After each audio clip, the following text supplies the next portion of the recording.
दोस्तों, आज की कहानी है बहू मेरे पैरों में दर्द हो रहा है, दबा दो ना। दोस्तों, कहानी शुरू करने से पहले अगर हमारे चैनल को सब्सक्राइब नहीं किया हो तो कर लीजिए ताकि आपके पास पहुंचे हर रोज नया वीडियो। मम्मी जी चलिए खाना तैयार है। विभा ने अपनी सासे का जो पिछले महीने गांव से यहाँ आई है, ये क्या बनाया है? ये वेजिटेबल पुलाव है। इसमें सारी सब्जियां डाली हैं जो कि बहुत पौष्टिक होती हैं, आपकी सेहत के लिए बहुत अच्छा है। विभा उत्साह बोली। एक चम्मच खाने के बाद ही सास बोली, कितना तीखा है, मुझसे तो खाया ही नहीं जा रहा।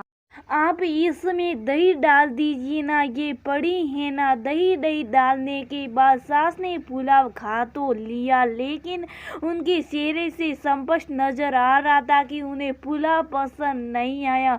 विभा की सास गांव में बड़े बेटे के साथ रहती है। काफी साल पहले ससुर जी का देहांत हो गया था। विभा के पति अजय बड़ी कंपनी में काम करते हैं, इसलिए उन्हें शहर में रहना पड़ा।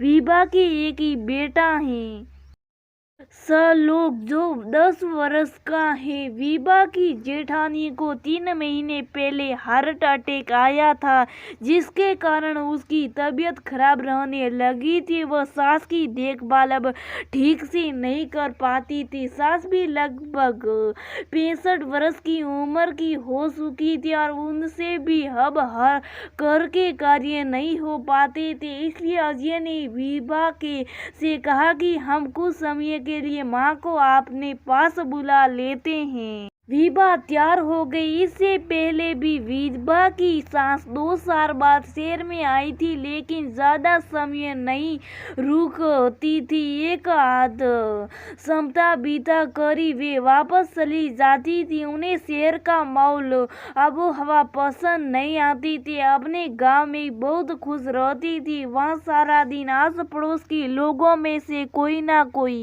आता जाता रहता था। उनके साथ बातचीत में व्यक्त बड़ा अच्छा कर जाता था। कभी किसी के घर कुछ कार्यक्रम निकल आता तो वे वहां पहुंच जाती, बढ़ चढ़कर हिस्सा लेती। वहां के लोग भी उनकी बहुत इज्जत करते थे। बड़ी बहुत शांत स्वभाव की थी, इसलिए सास के साथ उसका तालमेल बहुत अच्छा बैठ गया था। सास के आने के कुछ दिनों बाद ही अजय को कंपनी के काम से 1 महीने के लिए विदेश के दौरे पर जाना पड़ा। झाड़ू पोछा करने वाली मेड को उसकी सास कहने लगी, तुम सफाई से काम नहीं करती हो, इतनी हड़बड़ी क्यों रहती हो? देखो ये यहाँ फर्श पर दाग साफ ही नहीं हुए। मेड मुंह बिस्का कर बोली, मुझे क्या सिर्फ एक आपके घर का ही काम करना होता है? और भी 4 घरों में मुझे काम करने होते हैं। जाते जाते विभा से शिकायत भी कर दी कि मुझे टोका टोकी ना करें। एक दिन विभा खाना बना रही थी, सास किचन में आ गई। उसे देखती बोली, बहू तुम्हारी किचन कितनी अस्त व्यवस्थ है, कितना फैलाया हुआ है सब कुछ। मम्मी जी खाना बना रही हूँ तो फैलाव तो हो गई, बाद में सब समेट दूंगी ना। साथ साथ में सब समेटने की आदत डालनी चाहिए। किचन साफ सुथरा लगता है। विभा को बुरा तो लगा पर शुभ हो गई। उस दिन विभा ने सिल्वर सेलेस टी शर्ट और जींस पहनी थी। सास ने देखा तो बोल पड़ी, ये कैसे कपड़े पहनती हो? भला बहुओं को ऐसे कपड़े पहनना शोभा देता है? तो था अब उसके पहनावे पर भी प्रश्न उठाने लगी। विभा ने घर की सफाई और बर्तनों के लिए मेड लगाई थी। खाना बनाना और ऊपर के काम वो सभी करती थी।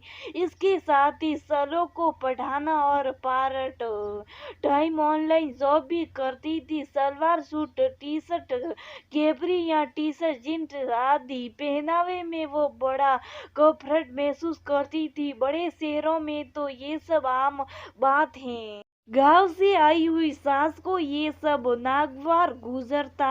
उसे हर कार्य में कुछ ना कुछ कमी या दोष नजर आता, जिसे वो झट बोलकर जाहिर कर देती। इससे विवाद हो उठती। अजय को फोन पर ये सब वो नहीं बताना चाहती थी, कहीं वो परेशान ना हो जाए। आखिर अपनी मम्मी को उसने सारी परेशानी बताई। मम्मी ने उसे समझाते हुए कहा, देखो बेटा, तुम्हारी सास गाँव से आई हैं। उसे शहर के रीति रिवाज और दिखावे के बारे में कुछ भी पता नहीं। दूसरी बात, बुजुर्ग लोग बच्चों से प्रेम और आदर समाज चाहते हैं।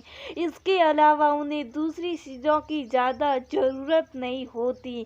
शादी एक समझौता है। सहनशीलता और समझौते को मजबूरी नहीं समझना चाहिए, बल्कि ये तो मनुष्य की शक्तियां हैं। इसलिए तो सहन करने को सहन शक्ति कहा जाता है। तुम थोड़ा सा धैर्य रखो, सास को थोड़ा आदर मान और प्रेम दो, धीरे धीरे सब ठीक हो जाएगा। दूसरी बात, वह हमेशा के लिए तो तुम्हारे पास आई नहीं है। कुछ समय के बाद वह चली भी जाएगी, तो उन्हें खुश रखना एक तरह से तुम्हारा फर्ज भी है। क्या फर्क पड़ता है अगर उन्होंने कुछ कह दिया और हम चुप हो जाए। मैं भी तो गलती होने पर तुम्हें डांटती थी ना। जब माँ के कहने पर गुस्सा नहीं आता, तो सास के कहने पर क्यों गुस्सा करना? वह भी तो तुम्हारी माई है ना। ऐसी बातों पर ध्यान देना और टेंशन लेना कुछ समय के लिए बंद कर दो। अगले दिन ही सास की कमर में जोरों से दर्द उठा। उससे हिला भी नहीं जा रहा था। विभा परेशान हो गई। उसने कैब बुलाई और सास को धीरे धीरे सलाह कर कैब में बिठाया और डॉक्टर के पास ले गई।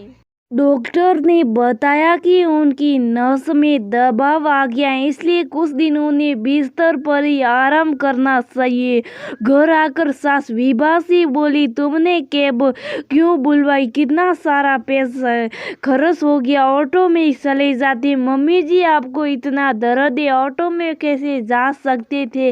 फिर आप पैसे की परवाह क्यों कर रही हैं? मैं आपसे तो नहीं मांग रही हूँ, मुझे नहीं मांग रही हैं, लेकिन मेरे बेटे की कमाई तो है। पैसा कमाना कितना मुश्किल काम होता है। औरतों को बड़ी किफायत से घर चलाना चाहिए, कहीं भी व्यर्थ पैसा नहीं गंवाना चाहिए। बड़ी बहू को देखो कैसे सलीके से घर चलाती है। विभा सास की बात सुनकर हैरान रह गई। कैसे सोचे इनकी मुसीबत में अपनी दवा दारू पर खर्च करने को भी फिजूल खर्च कहती हैं, लेकिन बहस करने से क्या होने वाला है। इसलिए वो सूप लगा गई। बहू, मेरे पैरों में बहुत दर्द हो रहा है, थोड़ी तेल की मालिश कर दो। सास की कहती विभा तेल की शीशी ले आई और उनके पैरों पर मालिश करने लगी। इसके साथ ही गर्म पानी से सिकाई भी कर दी। सास को खाना भी बिस्तर पर ही लाकर देती, उन्हें तकिए के सहारे बैठा कर खाना परोस कर देती और सभी भी आते जाते पूछती, कौन और सही है मम्मी जी? अगले दिन पड़ोस में रहने वाली 4-5 आंटियों को विभा ने बताया कि उसकी सास की तबीयत ठीक नहीं है। वे उन्हें देखने के लिए आ गई। घंटा भर वे लोग बैठे और विभा की सास के साथ खूब बातें की। बातों में वे विभा की बहुत तारीफ करने लगी। बहन जी, आपकी बहू बहुत अच्छी हैं, घर के काम काज तो करती हैं, समाज में भी किसी के सुख दुख में या किसी के कार्यक्रम में जरूर पहुंचती हैं। हम सब लोग शाम को वॉक पर मिलते रहते हैं, सबके साथ बहुत अच्छा व्यवहार करती हैं। आजकल के ज़माने में ऐसी बहू भाग्य से ही मिलती हैं। आपकी भी कितने दिल से सेवा करती हैं। धीरे धीरे विभा की सास की सोच में भी परिवर्तन होने लगा। बिस्तर पर लेटे हुए वह देखती रहती हैं कि सवेरे से शाम तक विभा किस तरह पर कार्य को मुस्तैदी से निपटा रही है। फिर उसे सभी महसूस होने लगा, ये भी तो थक जाती होगी, मुझे किसी चीज की कमी नहीं महसूस होने देती, हर तरह की सुख सुविधा दे रही हैं, फिर मैं क्यों परेशान हो रही हूँ। उस दिन विभा अपनी सास को स्पीचिंग कर रही थी। अचानक वो ने उसे गले लगा लिया और बोली, बहुत सचमुच में भाग्यशाली हूँ जो मुझे ऐसी बहू मिली है। तुम्हारी मम्मी ने तुम्हें इतने अच्छे संस्कार दिए, तभी तो तुम सभी कार्य जिम्मेदारी से करके मेरी सेवा भी कर रही हो। मैंने कई बार तुम्हें डांट दिया होगा या कुछ उस नीच कह दिया होगा, तुमने कभी पलटकर जवाब नहीं दिया, वरना आजकल की बहुएं कहाँ सहन करती। वैसे भी माँ की डांट में प्यार भी होता है, वह बुरी नियम से कभी नहीं डांटती। तुमने बुरा तो नहीं माना, मेरा आशीर्वाद सदा तुम्हारे साथ है। तुम इसी तरह खुश रहो, जिम्मेदारी से अपने कर्तव्य निभाओ और उन्नति करती रहो। खुशी से विभा की आंखें सजल हो गई थी। सचमुच अगर थोड़ी सी धैर्यता सहनशीलता रखी जाए तो सास बहू का रिश्ता कितना प्यारा होता है। टीवी सीरियल वालों ने तो इस रिश्ते को बहुत बदनाम किया हुआ है, लेकिन असल जिंदगी में वैसा थोड़ी होता है। इस बात को समझने की जरूरत है।